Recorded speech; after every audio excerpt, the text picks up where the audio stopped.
Le communisme anarchiste. Partie 1. Toute société qui aura rompu avec la propriété privée sera forcée, selon nous, de s'organiser en communisme anarchiste.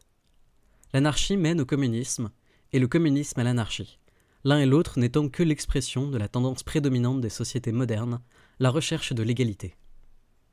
Il fut un temps où une famille de paysans pouvait considérer le blé qu'elle faisait pousser et les habits de laine tissés dans la chaumière comme des produits de son propre travail. Même alors, cette manière de voir n'était pas tout à fait correcte. Il y avait des routes et des ponts faits en commun, des marais asséchés par un travail collectif et des pâturages communaux enclos de haies que tous entretenaient. Une amélioration dans les métiers à tisser ou dans les modes de teinture des tissus profitait à tous. À cette époque, une famille de paysans ne pouvait vivre qu'à condition de trouver appui, en mille occasions, dans le village, la commune. Mais aujourd'hui, dans cet état de l'industrie où tout s'entrelace et se tient, où chaque branche de la production se sert de toutes les autres, la prétention de donner une origine individualiste aux produits est absolument insoutenable. Si les industries textiles ou la métallurgie ont atteint une étonnante perfection dans les pays civilisés, elles le doivent au développement simultané de 1000 autres industries, grandes et petites. Elles le doivent à l'extension du réseau ferré, à la navigation transatlantique, à l'adresse de millions de travailleurs, à un certain degré de culture générale de toute la classe ouvrière, à des travaux, enfin, exécutés de l'un à l'autre bout du monde. Les Italiens qui mouraient du choléra en creusant le canal de Suez, ou d'ankylosite dans le tunnel du Gothard, et les Américains que les obus fauchaient dans la guerre pour l'abolition de l'esclavage, ont contribué au développement de l'industrie cotonnière en France et en Angleterre, non moins que les jeunes filles qui s'étiolent dans les manufactures de Manchester ou de Rouen, ou que l'ingénieur qui aura fait, d'après la suggestion de tels travailleurs, quelque amélioration dans un métier de tissage. Comment vouloir estimer la part qui revient à chacun des richesses que nous contribuons tous à accumuler ? En nous plaçant à ce point de vue général, synthétique, de la production, nous ne pouvons pas admettre avec les collectivistes qu'une rémunération proportionnelle aux heures de travail fournies par chacun à la production des richesses puisse être un idéal, ou même un pas en avant vers cet idéal. Sans discuter ici si réellement la valeur d'échange des marchandises est mesurée dans la société actuelle par la quantité de travail nécessaire pour les produire, ainsi que l'ont affirmé Smith et Ricardo, dont Marx a repris la tradition, il nous suffira de dire, quitte à y revenir plus tard, que l'idéal collectiviste nous paraît irréalisable dans une société qui considérait les instruments de production comme un patrimoine commun. Basée sur ce principe, elle se verrait forcée d'abandonner sur le champ toute forme de salariat. Nous sommes persuadés que l'individualisme mitigé du système collectiviste ne pourrait exister à côté du communisme partiel de la possession par tous du sol et des instruments de travail. Une nouvelle forme de possession demande une nouvelle forme de rétribution. Une nouvelle forme de production ne pourrait maintenir l'ancienne forme de consommation, comme elle ne pourrait s'accommoder aux anciennes formes d'organisation publique. Le salariat est né de l'appropriation personnelle du sol et des instruments de production par quelques-uns. C'était la condition nécessaire pour le développement de la production capitaliste. Il mourra avec elle, lors même que l'on chercherait à le déguiser sous forme de bons de travail. La possession commune des instruments de travail amènera nécessairement la jouissance en commun des fruits du labeur commun. Nous maintenons, en outre, que le communisme est non seulement désirable, mais que les sociétés actuelles, fondées sur l'individualisme, sont même forcées continuellement de marcher vers le communisme. Le développement de l'individualisme pendant les 3 derniers siècles s'explique surtout par les efforts de l'homme voulant se prémunir contre les pouvoirs du capital et de l'État. Il a cru un moment, et ceux qui formulaient pour lui sa pensée ont prêché qu'il pouvait s'affranchir entièrement de l'État et de la société. Moyennant l'argent, disait-il, je peux acheter tout ce dont j'aurais besoin. Mais l'individu a fait fausse route, et l'histoire moderne le ramène à reconnaître que sans le concours de tous, il ne peut rien, même avec ses coffres forts remplis d'or. En effet, à côté de ce courant individualiste, nous voyons dans toute l'histoire moderne la tendance d'une part à retenir ce qui reste du communisme partiel de l'Antiquité, et d'autre part à rétablir le principe communiste dans 1000 et 1000 manifestations de la vie. Dès que les communes du Xe, XIe et XIIe siècle eurent réussi à s'émanciper du seigneur laïque ou religieux, elles donnèrent immédiatement une grande extension au travail en commun, à la consommation en commun. La cité, non pas les particuliers, affrétait des navires et expédiait ses caravanes pour le commerce lointain, dont le bénéfice revenait à tous, non aux individus. Elle achetait aussi des provisions pour ses habitants. Les traces de ces institutions se sont maintenues jusqu'au XIXe siècle, et les peuples en conservent pieusement le souvenir dans leurs légendes. Tout cela a disparu. Mais la commune rurale lutte encore pour maintenir les derniers vestiges de ce communisme, et elle y réussit, tant que l'État ne vient pas jeter son glaive pesant dans la balance. En même temps, de nouvelles organisations basées sur le même principe, à chacun selon ses besoins, surgissent sous 1000 aspects divers. Car, sans une certaine dose de communisme, les sociétés actuelles ne sauraient vivre. Malgré le tour étroitement égoïste donné aux esprits par la production marchande, la tendance communiste se révèle à chaque instant et pénètre dans nos relations sous toutes les formes. Le pont, dont le passage était payé autrefois par les passants, est devenu monument public. La route pavée, que l'on payait jadis à tant la lieue, n'existe plus qu'en Orient. Les musées, les bibliothèques libres, les écoles gratuites, les repas communs des enfants, les parcs et jardins ouverts à tous, les rues pavées et éclairées, libres à tout le monde, l'eau envoyée à domicile avec tendance générale à ne pas tenir compte de la quantité consommée, autant d'institutions fondées sur le principe « prenez ce qu'il vous faut ». Les tramways et les voies ferrées introduisent déjà le billet d'abonnement mensuel ou annuel, sans tenir compte du nombre des voyages. Et récemment, toute une nation, la Hongrie, a introduit sur son réseau de chemins de fer le billet par zone, qui permet de parcourir 500 ou 1000 km pour le même prix. Il n'y a pas loin de là au prix uniforme, comme celui du service postal. Dans toutes ces innovations et 1000 autres, la tendance est de ne pas mesurer la consommation. Un tel veut parcourir 1000 lieues et tel autre 500 seulement. Ce sont là des besoins personnels, et il n'y a aucune raison de faire payer l'un 2 fois plus que l'autre parce qu'il est 2 fois plus intense. Voilà les phénomènes qui se montrent jusque dans nos sociétés individualistes. La tendance, si faible soit-elle encore, est en outre de placer les besoins de l'individu au-dessus de l'évaluation des services qu'il a rendus ou qu'il rendra un jour à la société. On arrive à considérer la société comme un tout, dont chaque partie est si intimement liée aux autres que le service rendu à tel individu est un service rendu à tous. Quand vous allez dans une bibliothèque publique, pas à la Bibliothèque nationale de Paris par exemple, mais disons celle de Londres ou de Berlin, le bibliothécaire ne vous demande pas quel service vous avez rendu à la société pour vous donner le bouquin, ou les 50 bouquins que vous lui réclamez, et il vous aide au besoin si vous ne savez pas les trouver dans le catalogue. Moyennant un droit d'entrée uniforme, et très souvent c'est une contribution au travail que l'on préfère, la société scientifique ouvre ses musées, ses jardins, sa bibliothèque, ses laboratoires, ses fêtes annuelles, à chacun de ses membres, qu'il soit un Darwin ou un simple amateur. À Pétersbourg, si vous poursuivez une invention, vous allez dans un atelier spécial où l'on vous donne une place, un établi de menuisier, une tour de mécanicien, tous les outils nécessaires, tous les instruments de précision, pourvu que vous sachiez les manier, et on vous laisse travailler tant que cela vous plaira. Voilà les outils. Intéressez des amis à votre idée, associez-vous à d'autres camarades de divers métiers si vous ne préférez travailler seul, inventez la machine d'aviation, ou n'inventez rien, c'est votre affaire. Une idée vous entraîne, cela suffit. De même, les marins d'un bateau de sauvetage ne demandent pas leur titre aux matelots d'un navire qui sombre. Ils lancent l'embarcation, risquent leur vie dans les lames furibondes, et périssent quelquefois, pour sauver des hommes qu'ils ne connaissent même pas. Et pourquoi les connaîtraient-ils ? On a besoin de nos services, il y a là des êtres humains, cela suffit, leur droit est établi, sauvons-les. Voilà la tendance, éminemment communiste, qui se fait jour partout, sous tous les aspects possibles, au sein même de nos sociétés qui prêchent l'individualisme. Et que demain, une de nos grandes cités, si égoïste en temps ordinaire, soit visitée par une calamité quelconque, celle d'un siège, par exemple, cette même cité décidera que les premiers besoins à satisfaire sont ceux des enfants et des vieillards, sans s'informer des services qu'ils ont rendus ou rendront à la société. Il faut d'abord les nourrir, prendre soin des combattants, indépendamment de la bravoure ou de l'intelligence dont chacun d'eux aura fait preuve, et par milliers, femmes et hommes rivaliseront d'abnégation pour soigner les blessés. La tendance existe. Elle s'accentue dès que les besoins les plus impérieux de chacun sont satisfaits, à mesure que la force productrice de l'humanité augmente. Elle s'accentue encore plus chaque fois qu'une grande idée vient prendre la place des préoccupations mesquines de notre vie quotidienne. Comment donc douter que, le jour où les instruments de production seraient remis à tous, où l'on ferait la besogne en commun, et le travail, recouvrant cette fois la place d'honneur dans la société, produirait bien plus qu'il ne faut pour tous, comment douter qu'alors cette tendance, déjà si puissante, n'élargisse sa sphère d'action jusqu'à devenir le principe même de la vie sociale ?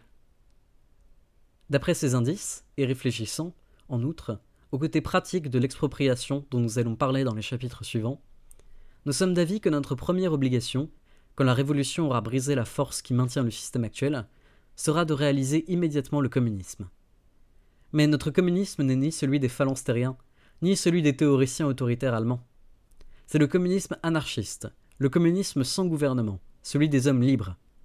C'est la synthèse des deux buts poursuivis par l'humanité à travers les âges, la liberté économique et la liberté politique. Partie 2. En prenant l'anarchie pour idéal d'organisation politique, nous ne faisons encore que formuler une autre tendance prononcée de l'humanité. Chaque fois que la marche du développement des sociétés européennes l'a permis, elle secouait le joug de l'autorité et ébauchait un système basé sur les principes de la liberté individuelle. Et nous voyons dans l'histoire que les périodes durant lesquelles les gouvernements furent ébranlés, à la suite de révoltes partielles ou générales, ont été des époques de progrès soudain sur le terrain économique et intellectuel. Tantôt c'est l'affranchissement des communes, dont les monuments, fruits du travail libre d'associations libres, n'ont jamais été surpassés depuis. Tantôt c'est le soulèvement des paysans qui fit la réforme et mit en péril la papauté. Tantôt c'est la société, libre un moment, que créèrent de l'autre côté de l'Atlantique les mécontents venus de la vieille Europe.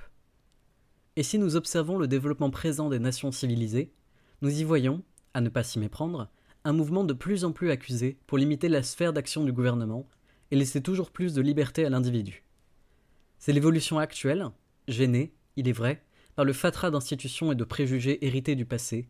Comme toutes les évolutions, elle n'attend que la révolution pour renverser les vieilles masures qui lui font obstacle, pour prendre un libre essor dans la société régénérée. Après avoir tenté longtemps, vainement, de résoudre ce problème insoluble, celui de se donner un gouvernement qui puisse contraindre l'individu à l'obéissance sans toutefois cesser d'obéir lui-même à la société, l'humanité s'essaye à se délivrer de toute espèce de gouvernement et à satisfaire ses besoins. L'organisation par la libre entente entre individus et groupes poursuivant le même but. L'indépendance de chaque minime unité territoriale devient un besoin pressant. Le commun accord remplace la loi et par-dessus les frontières, règle les intérêts particuliers en vue d'un but général. Tout ce qui fut jadis considéré comme fonction du gouvernement lui est disputé aujourd'hui. On s'arrange plus facilement et mieux sans son intervention. En étudiant les progrès faits dans cette direction, nous sommes amenés à conclure que l'humanité tend à réduire à zéro l'action des gouvernements, c'est-à-dire à abolir l'État, cette personnification de l'injustice, de l'oppression et du monopole.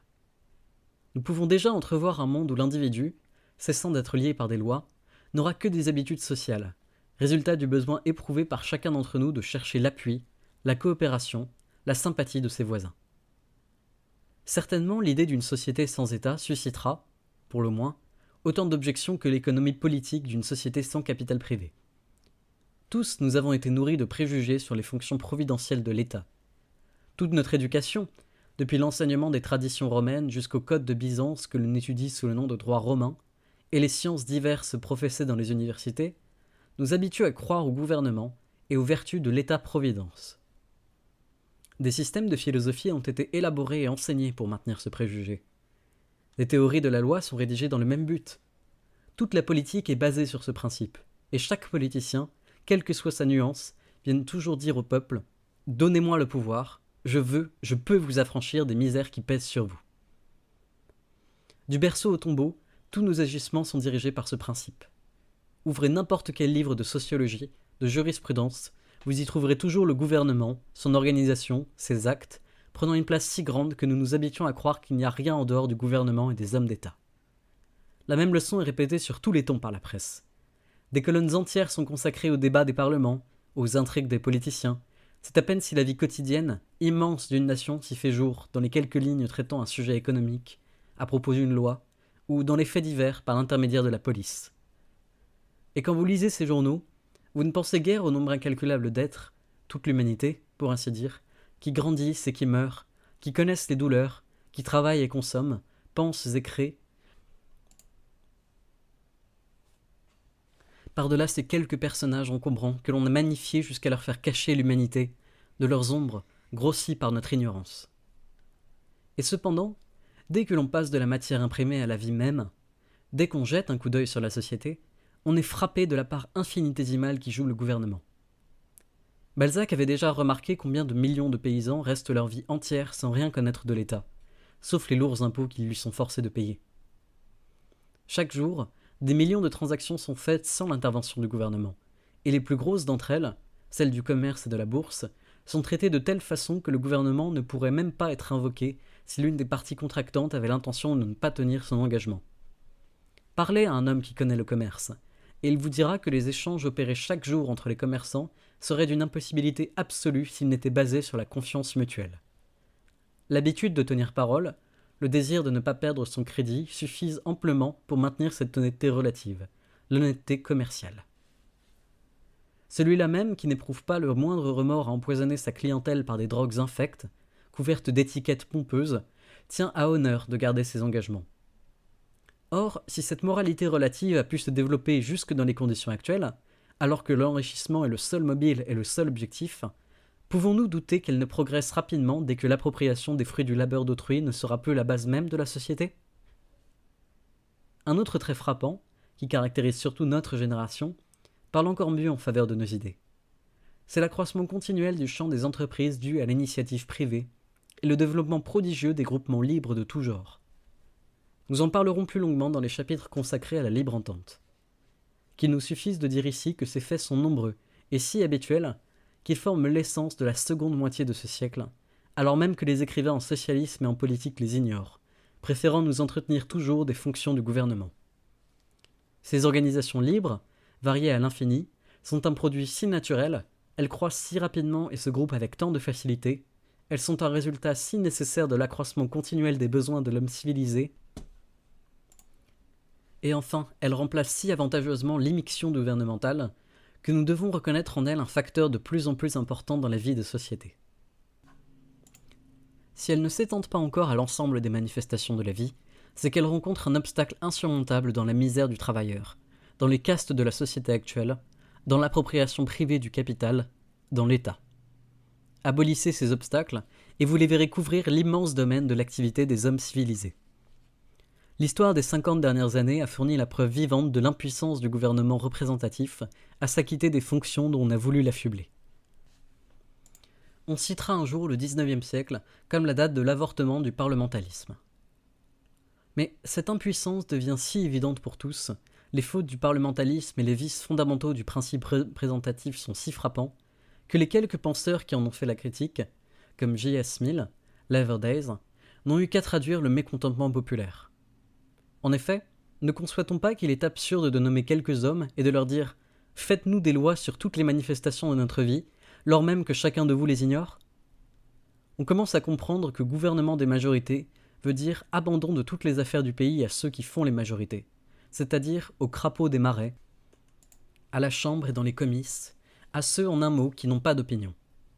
L'humanité cherche, et elle trouve déjà de nouvelles issues. L'Union postale internationale, les unions des chemins de fer, les sociétés savantes nous donnent l'exemple de solutions trouvées par la libre entente, au lieu et place de la loi. Aujourd'hui, lorsque des groupes disséminés aux quatre coins du globe veulent arriver à s'organiser pour un but quelconque, ils ne nomment plus un parlement international de députés bons à tout faire, auquel on dit « Votez-nous des lois, nous obéirons ». Quand on ne peut pas s'entendre directement ou par correspondance, on envoie des délégués connaissant la question spéciale à traiter, et on leur dit « Tâchez de vous accorder sur telle question, et alors revenez, non pas avec une loi dans votre poche, mais avec une proposition d'entente que nous accepterons ou n'accepterons pas. » C'est ainsi qu'agissent les grandes compagnies industrielles, les sociétés savantes, les associations de toutes sortes qui couvrent déjà l'Europe et les États-Unis. Et c'est ainsi que devra agir une société affranchie. Pour faire l'expropriation, il lui sera absolument impossible de s'organiser sur le principe de la représentation parlementaire. Une société fondée sur le servage pouvait s'arranger de la monarchie absolue. Une société basée sur le salariat et l'exploitation des masses par les détenteurs du capital s'accommodait du parlementarisme. Mais une société libre, rentrant en possession de l'héritage commun, devra chercher dans le libre groupement et la libre fédération des groupes une organisation nouvelle, qui convienne à la phase économique nouvelle de l'histoire. À chaque phase économique répond sa phase politique. Il sera impossible de toucher à la propriété sans trouver du même coup un nouveau mode de vie politique. L'expropriation. Partie 1. On raconte qu'en 1848, Rothschild, se voyant menacé dans sa fortune par la Révolution, inventa la farce suivante. « Je veux bien admettre, disait-il, que ma fortune soit acquise aux dépens des autres. Mais partagée entre tant de millions d'Européens, elle ne ferait qu'un seul écu par personne.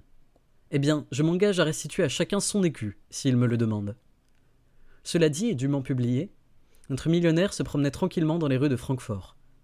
3 ou 4 passants lui demandèrent leur écu, il les déboursa avec un sourire sardonique, et le tour fut joué. La famille du millionnaire est encore en possession de ses trésors. C'est à peu près de la même façon que raisonnent les fortes têtes de la bourgeoisie, lorsqu'elles nous disent « Ah, l'expropriation ?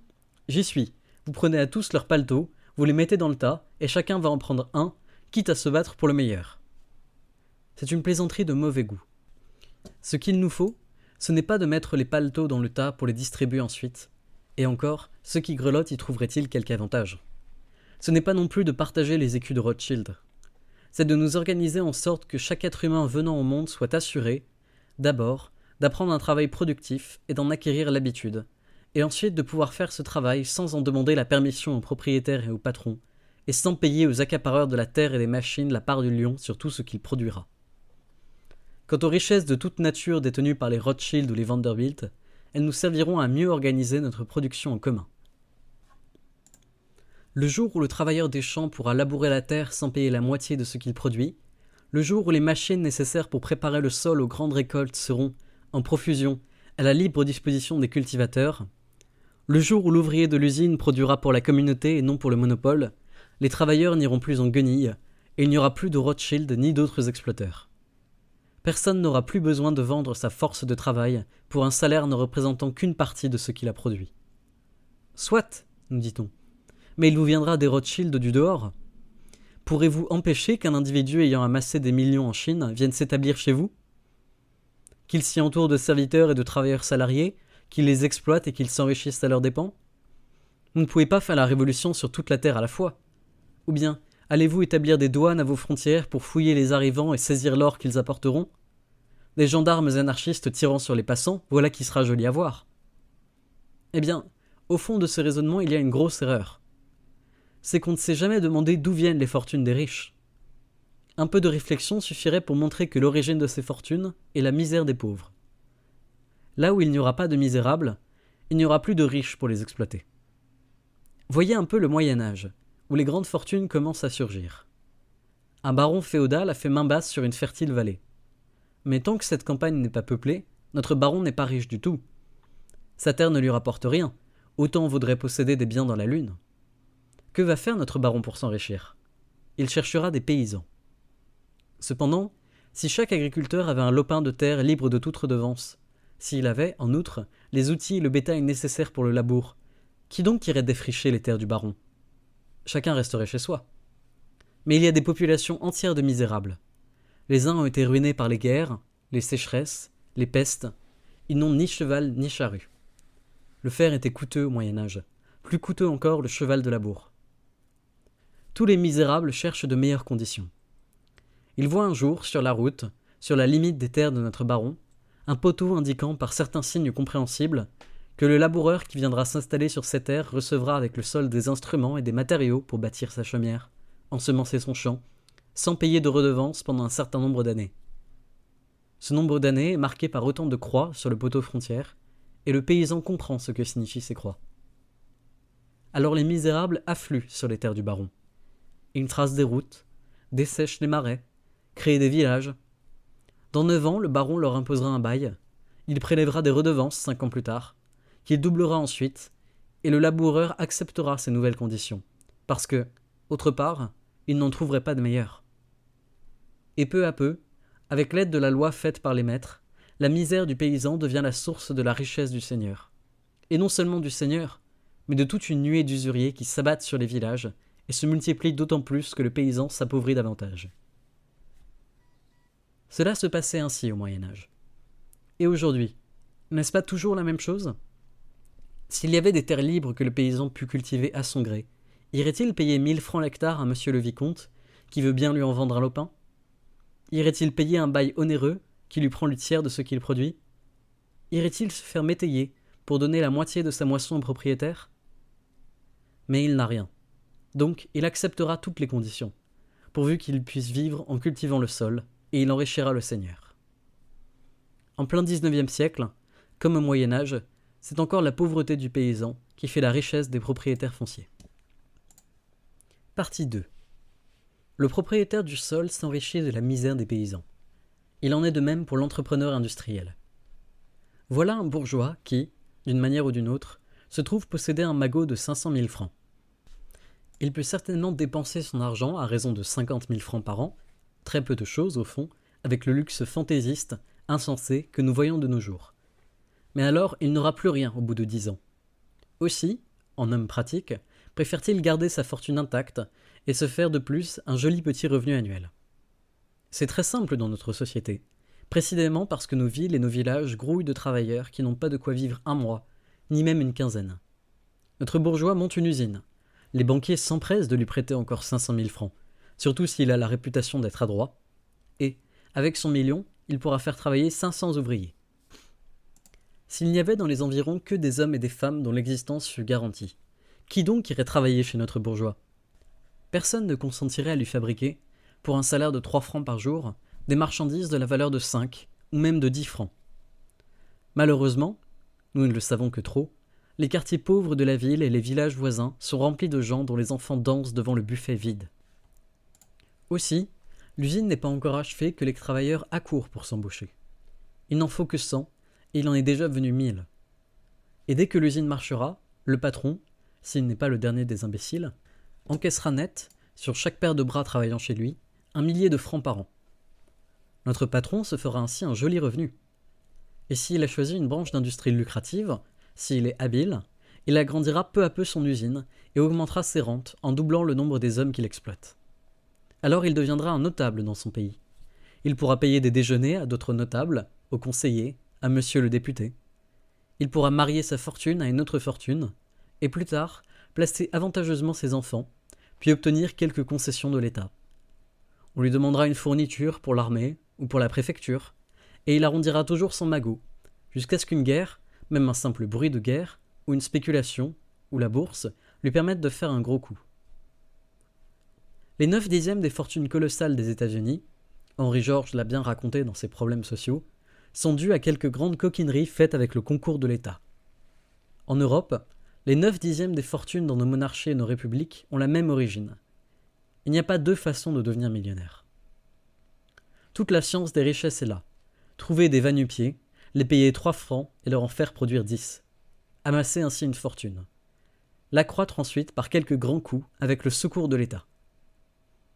Faut-il encore parler des petites fortunes attribuées par les économistes à l'épargne, tandis que l'épargne, elle-même, ne rapporte rien, tandis que les sous épargnés ne sont pas employés à exploiter les mœurs de faim.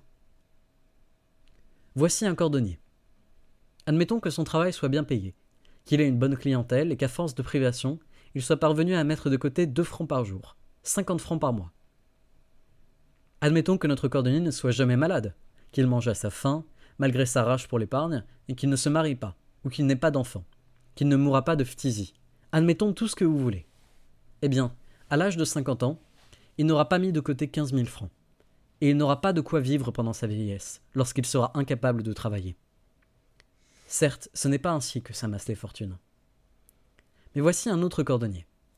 Dès qu'il aura mis quelques sous de côté, il les portera soigneusement à la caisse d'épargne, et celle-ci les prêtera au bourgeois qui est en train de monter une exploitation de va-nu-pieds.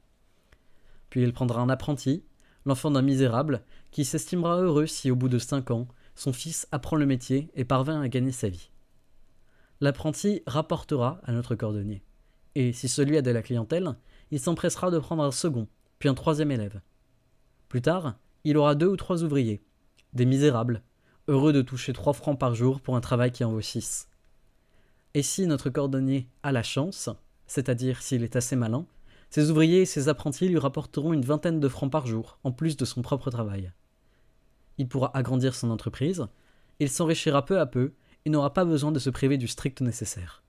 Il laissera à son fils un petit magot. Voilà ce que l'on appelle faire de l'épargne, avoir des habitudes de sobriété. Au fond, c'est tout bonnement exploiter des mœurs de faim. Le commerce semble faire exception à la règle. Tel homme, nous dira-t-on, achète du thé en Chine, l'importe en France et réalise un bénéfice de 30% sur son argent. Il n'a exploité personne. Et cependant, le cas est analogue. Si notre homme avait transporté le thé sur son dos, à la bonne heure. Jadis, aux origines du Moyen-Âge, c'est précisément de cette manière qu'on faisait le commerce. Aussi ne parvenait-on jamais aux étourdissantes fortunes de nos jours, à peine si le marchand d'alors mettait de côté quelques écus après un voyage pénible et dangereux.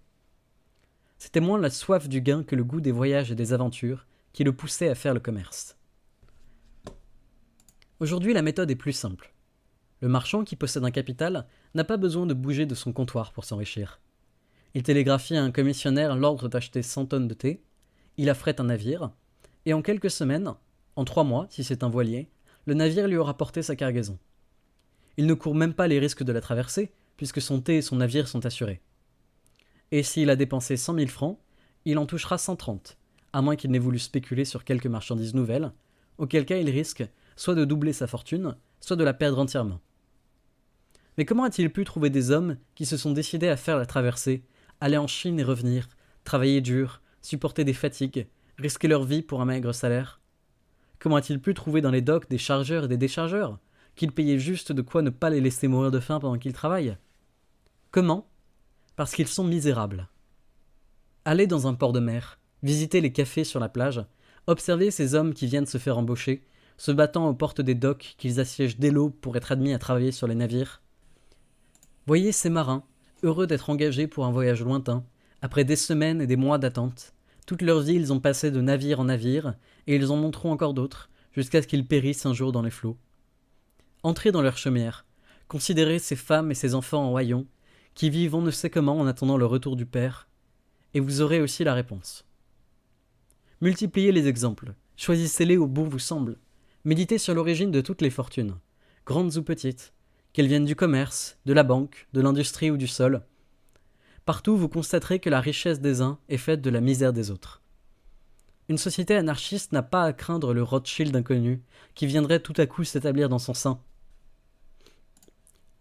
Si chaque membre de la communauté sait qu'après quelques heures de travail productif, il aura le droit à tous les plaisirs que procure la civilisation, aux jouissances profondes que la science et l'art donnent à qui les cultive, il n'ira pas vendre sa force de travail pour une maigre pitance. Personne ne s'offrira pour enrichir le Rothschild en question. Ces écus seront des pièces de métal, utiles pour divers usages, mais incapables de faire des petits. En répondant à l'objection précédente, nous avons en même temps déterminé les limites de l'expropriation. L'expropriation doit porter sur tout ce qui permet à qui que ce soit, banquier, industriel ou cultivateur, de s'approprier le travail d'autrui. La formule est simple et compréhensible. Nous ne voulons pas dépouiller chacun de son paletot, mais nous voulons rendre aux travailleurs tout ce qui permet à n'importe qui de les exploiter. Et nous ferons tous nos efforts pour que personne ne manquant de rien, il n'y ait pas un seul homme qui soit forcé de vendre ses bras pour exister, lui et ses enfants. Voilà comment nous entendons l'expropriation et notre devoir pendant la Révolution, dont nous espérons l'arrivée, non dans 200 ans d'ici, mais dans un avenir prochain. Partie 3. L'idée anarchiste en général, et celle d'expropriation en particulier, trouve beaucoup plus de sympathie qu'on ne le pense, parmi les hommes indépendants de caractère, et ceux pour lesquels l'oisiveté n'est pas l'idéal suprême. Cependant, nous disent souvent nos amis, gardez-vous d'aller trop loin. Puisque l'humanité ne se modifie pas en un jour, ne marchez pas trop vite dans vos projets d'expropriation et d'anarchie. Vous risqueriez de ne rien faire de durable. Eh bien, ce que nous craignons, en fait d'expropriation, ce n'est nullement d'aller trop loin. Nous craignons, au contraire, que l'expropriation se fasse sur une échelle trop petite pour être durable, que l'élan révolutionnaire s'arrête à mi-chemin, qu'il s'épuise en demi-mesure qui ne saurait contenter personne, et qui, tout en produisant un bouleversement formidable dans la société et un arrêt de ses fonctions, ne serait cependant pas viable, sèmerait le mécontentement général et amènerait fatalement le triomphe de la réaction. Il y a, en effet, dans nos sociétés, des rapports établis qu'il est matériellement impossible de modifier si on y touche seulement en partie. Les divers rouages de notre organisation économique sont si intimement liés entre eux qu'on ne peut modifier un seul sans les modifier dans leur ensemble. On s'en apercevra dès qu'on voudra exproprier quoi que ce soit. Supposons en effet que dans une région quelconque il se fasse une expropriation limitée. Qu'on se borne, par exemple, à exproprier les grands seigneurs fonciers, sans toucher aux usines, comme le demandait naguère Henri-Georges, que dans telle ville on exproprie les maisons, sans mettre en commun les denrées, ou que dans telle région industrielle on exproprie les usines, sans toucher aux grandes propriétés foncières. Le résultat sera toujours le même. Bouleversement immense de la vie économique, sans les moyens de réorganiser cette vie économique sur des bases nouvelles. Arrêt de l'industrie et de l'échange, sans le retour au principe de justice. Impossibilité pour la société de reconstituer un tout harmonique. Si l'agriculteur s'affranchit du grand propriétaire foncier, sans que l'industrie s'affranchisse du capitaliste industriel, du commerçant et du banquier, il n'y aura rien de fait. Le cultivateur souffre aujourd'hui, non seulement d'avoir à payer des rentes aux propriétaires du sol, mais il pâtit de l'ensemble des conditions actuelles. Il pâtit de l'impôt prélevé sur lui par l'industriel, qui lui fait payer 3 francs une bêche ne valant, comparé au travail de l'agriculteur, que 15 sous. Des taxes prélevées par l'État, qui ne peut exister sans une formidable hiérarchie de fonctionnaires. Des frais d'entretien de l'armée que maintient l'État, parce que les industriels de toutes les nations sont en lutte perpétuelle pour les marchés. Et que chaque jour, la guerre peut éclater à la suite d'une querelle survenue pour l'exploitation de telle partie de l'Asie ou de l'Afrique. L'agriculteur souffre de la dépopulation des campagnes, dont la jeunesse est entraînée vers les manufactures des grandes villes, soit par l'appât de salaires plus élevés, payés temporairement par les producteurs des objets de luxe, soit par les agréments d'une vie plus mouvementée. Il souffre encore de la protection artificielle de l'industrie, de l'exploitation marchande des pays voisins, de l'agiotage, de la difficulté d'améliorer le sol et perfectionner l'outillage, etc. Bref, l'agriculteur souffre, non seulement de la rente, mais de l'ensemble des conditions de nos sociétés basées sur l'exploitation. Et lors même que l'expropriation permettra à tous de cultiver la terre et la faire valoir sans payer de rentes à personne, l'agriculture, lors même qu'elle aurait un moment de bien-être, ce qui n'est pas encore prouvé, retomberait bientôt dans le marasme où elle se trouve aujourd'hui. Tout serait à recommencer, avec de nouvelles difficultés en plus. De même pour l'industrie. Remettez demain les usines aux travailleurs. Faites ce que l'on a fait pour un certain nombre de paysans qu'on a rendus propriétaires du sol. Supprimez le patron, mais laissez la terre aux seigneurs, l'argent aux banquiers, la bourse aux commerçants.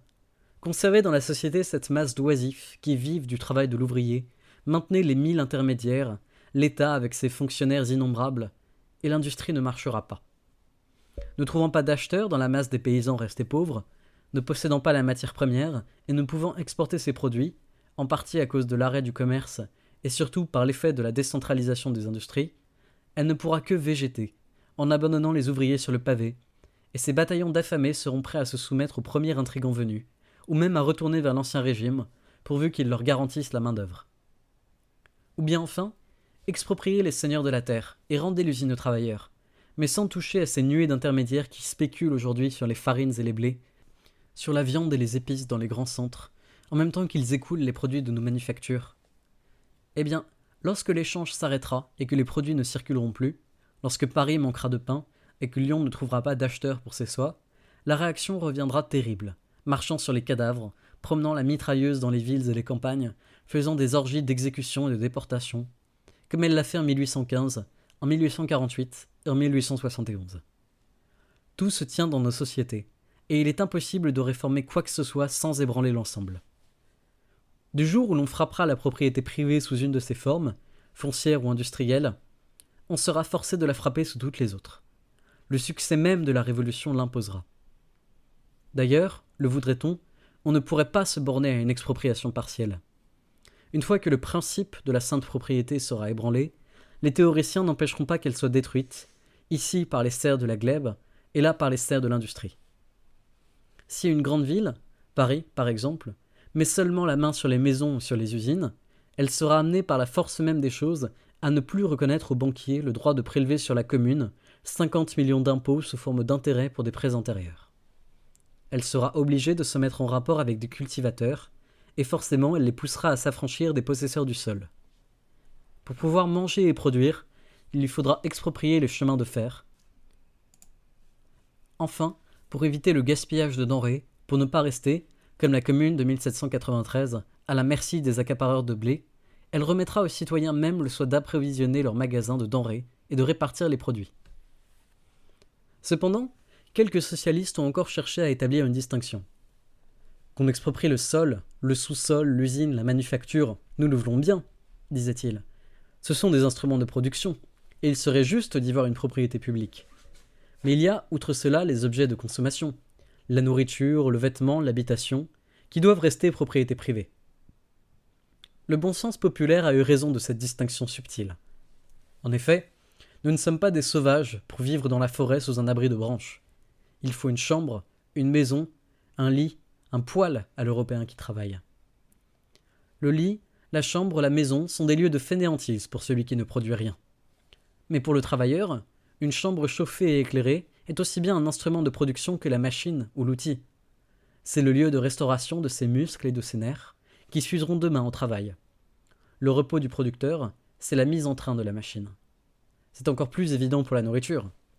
Les prétendus économistes dont nous parlons ne se sont jamais avisés de dire que le charbon brûlé dans une machine ne doivent pas être rangés parmi les objets aussi nécessaires à la production que la matière première.